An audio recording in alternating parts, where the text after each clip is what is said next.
ለእናንተ የሆነ በክርስቶስ የተወደዳችሁ የተመረጣችሁ በዓለም ዙሪያ ያላችሁ የሰው ልጆች በሙሉ የእጁ ፍጥረት የሆናችሁ እንዴት ናችሁልኝ? ሁሉ ሰላም፣ ሁሉ መልካም። እኔ ጋር ሁሉ ሰላም፣ ሁሉ መልካም፣ ሁሉ ደህና፣ ሁሉ በጎ፣ ሁሉ ድንቅ ሆኖልኛል ከሰላም አምላክ ከእግዚአብሔር የተነሳ። እናንተስ እንዴት ናችሁ? እግዚአብሔር ደግሞ ረድቶኝ ፍቃዱ ሆኖ ደግሞ ጸጋው በዝቶልኝ በምህረቱ ደግፎኝ ደግሞ ዛሬም ደግሞ ሕያውና የከበረውን ደግሞ ለህይወታችን በቃ መሪ የሆነውን ለመንገዳችን ብርሃን የሆነውን ቅዱስ የሆነውን ሰማይና ምድር ያልፋሉ ቃሌ ግን አያልፍም ተብሎ በቃሉ እንደተጻፈው የማያልፈውን የከበረውን እግዚአብሔርን ቃል ይዤላችሁ መጥቻለሁ። ሁልጊዜ ስለ አብሮነታችሁ በእውነት ከልቤ አመሰግናችኋለሁ። እንዲሁም ስለመሰጡኝ መልካም ኮሜንት የሰማይ አምላክ እግዚአብሔር ይባርካችሁ። በጸሎታችሁ በምክራችሁ ሁሌ ከጎን ያላችሁ እግዚአብሔር አምላክ ከጎናችሁ ማንም የለኝም፣ ማንም አይረዳኝም፣ ማንም አይረዳኝም፣ ማንም አይደርስልኝም በምትሉበት ጊዜ እግዚአብሔር ካጠገባችሁ ቆሞ ያበርታችሁ። እግዚአብሔር መልአኩን ልኮ ያበርታችሁ። እግዚአብሔር የሚያበረታችሁ የሚደግፋችሁ ከዛ ካላችሁበት ነገር የሚያወጣችሁ ሰው ደግሞ ልኮ እግዚአብሔር በክርስቶስ ኢየሱስም ይደግፋችሁ። መቼም እግዚአብሔር ሲባርከን ሲረዳን ሰው የሚሰጠንና ሁላችሁም ተባረኩልኝ። ክብር ለእግዚአብሔር ይሁን።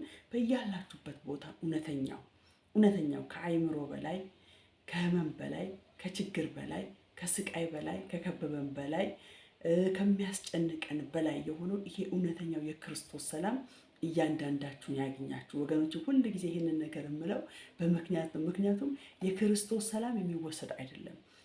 የክርስቶስ ሰላም በሰው እጅ አይደለም። የክርስቶስ ሰላም በምናየው በቁሳቁስ አይደለም።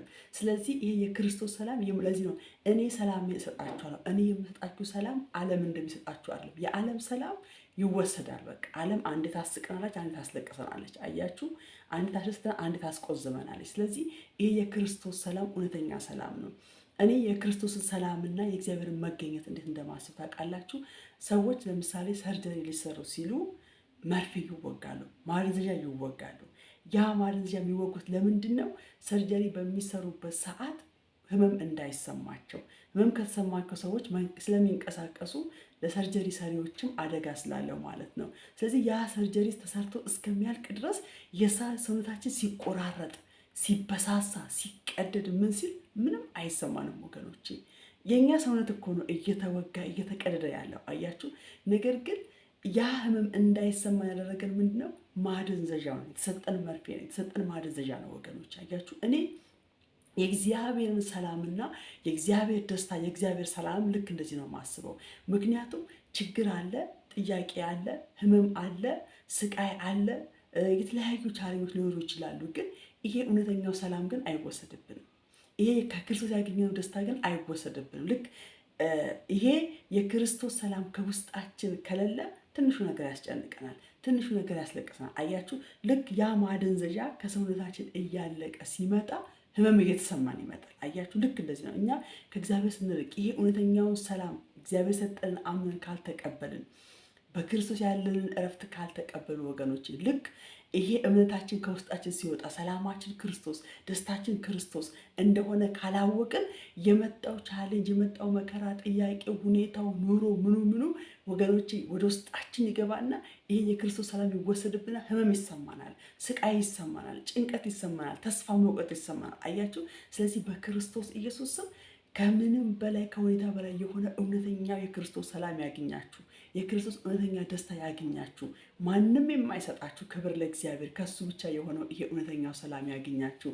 ክብር ለእግዚአብሔር ይሁን። እችን ያክል ታልኩኝ። ዛሬ አንድ ሰው እግዚአብሔር እንደተናገረ በዚህ ቃል እርግጠኛ ነኝ። ይህን እናገራለሁ ብዬ አልገባውም፣ ግን መንፈስ ቅዱስ ስሙ ይባረክ። ስለዚህ ይሄ እውነተኛ በዚህ ሰዓት ምናልባት ተጨንቃችሁ ሁኔታን አይታችሁ ዙሪያችሁን አይታችሁ ነገሩን አስባችሁ አውጥታችሁ አውርዳችሁ በጭንቅና በፍርሃት ውስጥ በመታወክ ውስጥ ያላችሁ ብትኖሩ ይሄ እውነተኛው የክርስቶስ ሰላም ያገኛችሁ፣ ይሄ እውነተኛው የክርስቶስ እረፍት ያገኛችሁ በክርስቶስ ኢየሱስ ስም አሜን። ክብር ለእግዚአብሔር ይሁን። ዛሬ ደግሞ የምንማማርበት የመጽሐፍ ቅዱስ ክፍል አንደኛ ሳሙኤል ምዕራፍ 2 ላይ ነው። እግዚአብሔርን ማወቅ በሚል ርዕስ እስቲ እንማማር። ክብር ለእግዚአብሔር ይሁን። በጣም ውስጤ እያለው የሆነ ቃል ነው። እዚህ ጋር ምዕራፍ 2 አንደኛ ሳሙኤል ስናይ የሐና ጸሎት ነው። የሐና መዝሙር ነው። ሐና እግዚአብሔርን ያወቀችበት፣ ሐና እግዚአብሔር የተረዳችበት መረዳት በጣም ያስደንቃል። ክብር ለእግዚአብሔር ይሁን። በክርስቶስ ኢየሱስም ቃሉን አነባለሁ። ሐናም እንዲህ ብላ ጸለየች ይችላል። ልቤ በእግዚአብሔር ጸና፣ ቀንዴም በእግዚአብሔር ከፍ ከፍ አለ። አፌ በጠላቶች ላይ ተከፈተ፣ በማዳንህ ደስ ይለኛልና።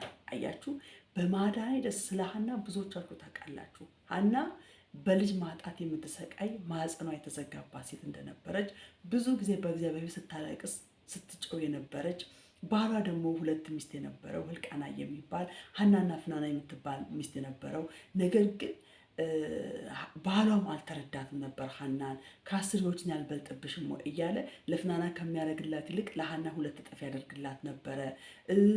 በእግዚአብሔር ቤት ሜዳ ስታለቅስ ካህኑ ኤሊም እያየ አንቺ ሴት ስካርሽን አስወግጂ፣ ምንድን እንደዚህ የሚያደርግሽ እያለ እሱም አልተረዳትም ነበረ። ነገር ግን እሷ የልቧ ጩኸት የውስጧ ጩኸት ግን ልጅ ነበረ፣ ወደ እግዚአብሔር ትጨው ነበረ። ነገር ግን በስተመጨረሻ ላይ በየዓመቱ እነሱ ሃይማኖታዊ ስርዓት ሊያደርጉ ሲሄዱ ፍናና ልጆቿን እያስከተች በየዓመቱ ትሄዳለች። ሐና ግን ደግሞ ብቻዋን ነበር የምትሄደው። በዛ ቦታ ሐና ፍናና ታስቆጣት ነበር ይላል፣ ታበሳጫት ነበር ይላል። ወገኖች ምን ያህል ከባድ እንደሆነ ታውቃላችሁ ስሜቱ። ነገር ግን እግዚአብሔር ብቻ የተረዳት። መጨረሻ ላይ ግን ሐና አንድ ነገር አለች። እግዚአብሔር ወይ እኔን ባሪያን አስበህ ልጅ ብትሰጠኝ እኔ መልሼ ለአንተ እሰጥሃለሁ አለችው። አያችሁ የሐና መረዳት፣ የሐና እግዚአብሔርን ያወቀችበት መንገድ ማለት ነው።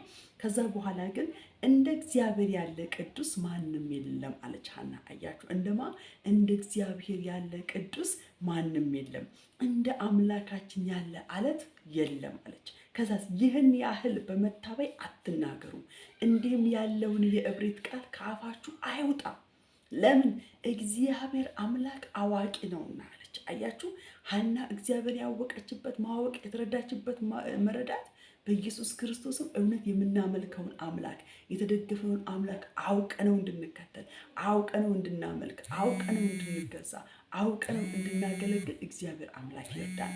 ከዛ ምን አለች? ክብር ለእግዚአብሔር ይሁን። እግዚአብሔር አለች በመታበይ አትናገሩ ካለ እንዲህም ያለውን እብሪት ቃል ከአፋችሁ አይወጣለች፣ እግዚአብሔር አምላክ አዋቂ ነውና አለች። ከማንም በላይ እሱ ያውቃል አለች። ክብር ለእግዚአብሔር ይሁን። ሃሌሉያ። ከዛ በኋላ አለች አዋቂ ነውና ስራውም ሁሉ በእርሱ ይመዝናል። የኃያላንን ቀስቶች ተሰባብረዋል፣ ደካሞች ግን በኃይል ታጥቀዋል። አያችሁ እግዚአብሔር ኃይለኛን የሚሉትን ቀስታቸውን ይሰብራል። እግዚአብሔር ደግሞ ደካማን ለሚሉ ደግሞ ኃይላቸውን ያድሳል፣ ኃይለኛ ያደርጋቸዋል አለች ሐና። ከዛ በኋላ ደግሞ ጠግበው የነበሩ ለእንጀራ ሲሉ ተገዙ፣ ተርበው ለነበሩ ግን እንጀራ ጠገቡ። አያችሁ እግዚአብሔር ነገር መለወጥ ይችላል። እግዚአብሔር ነገር መቀየር ይችላል። እና እግዚአብሔር በሁሉ አዋቂ ነው። ስለዚህ እሱ ስራው አይመዘንም አለች ሐና። ከዛ በኋላ ደግሞ መካኒቱ 7 ልጆች ወለደች። ብዙ ወንዶች ልጆች ወልዳ የነበረችው ግን መከነች። አያችሁ ብዙ የወለዱትን መካን ማድረግ ይችላል። መካን የነበረቿን ደግሞ ብዙ ሊሰጥሮ ማሳቅ ይችላል እግዚአብሔር። ስለዚህ እግዚአብሔር በስራው ትክክል ነው። እግዚአብሔር አዋቂ ነው አለች ወገኖቼ። ከዛ በኋላ ደግሞ እግዚአብሔር ይገድላል ያድናልም፣ ወደ መቃብር ያወርዳል ያወጣልም። እግዚአብሔር ያደህያል ያበለጽጋልም፣ ያዋርዳል ከፍ ከፍም ያደርጋል። እርሱ ድሃውን ከትቢያ ያነሳል፣ ምስኪኑን ከጉድፍ ከፍ ከፍ ያደርጋል። ከመካንንት ጋር ያስቀምጣቸዋል፣ የክብር ዙፋንም ያወርሳቸዋል። አያችሁ ሐና እግዚአብሔርን ያወቀችበት። ዛሬ ይህንን ቃል የምትሰሙ በምን አይነት ሁኔታ ውስጥ ያላችሁ? የወደቃችሁ አላችሁ፣ እግዚአብሔር ያነሳችኋል። የተበደላችሁ የተገፋችሁ አላችሁ፣ እግዚአብሔር ቀን አምጥቶ ከፍ ያደርጋችኋል። እያለቀሳችሁ ያላችሁ አላችሁ፣ እግዚአብሔር ያስቃችኋል። በስራ በትዳር በኑሮዬ በተለያየ ነገር መካን ሆኛለሁ። መካንነት ለልጅ ብቻ አይደለም። የስራ መካንነት አለ፣ የትዳር መካንነት አለ። ወገኖች ሆኛለሁ የምትላላችሁ እግዚአብሔር በመንታ ይባርካችኋል። እግዚአብሔር አዋቂ ስለሆነ፣ እግዚአብሔር ኃያል ስለሆነ፣ እግዚአብሔር ከፍ ያለውን ዝቅ ማድረግ የሚችል አምላክ ስለሆነ፣ እግዚአብሔር ዝቅ ያለውን ደግሞ ከፍ ማድረግ የሚችል አምላክ ስለሆነ አያችሁ በኢየሱስ ክርስቶስ ዛሬ ካላችሁበት ሁኔታ በዚህ ቃል እንድትወጡ እኔ በክርስቶስ ኢየሱስም ጸለይኩላችሁ። እንዴት ልብን ያሳርፋል ቃሉ ወገኖቼ።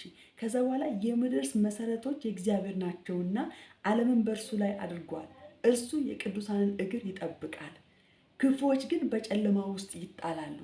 ሰው በኃይሉ ድል አያደርግም።